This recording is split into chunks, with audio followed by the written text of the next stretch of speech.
Hello, in front of me I've got Volvo S60. In this video I'll show you what is the service schedule.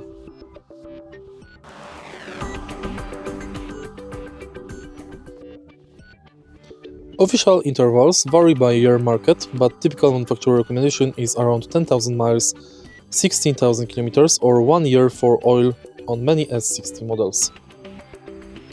Good practice for Turbo S60 II is oil 10 to 15,000 kilometers or 12 months.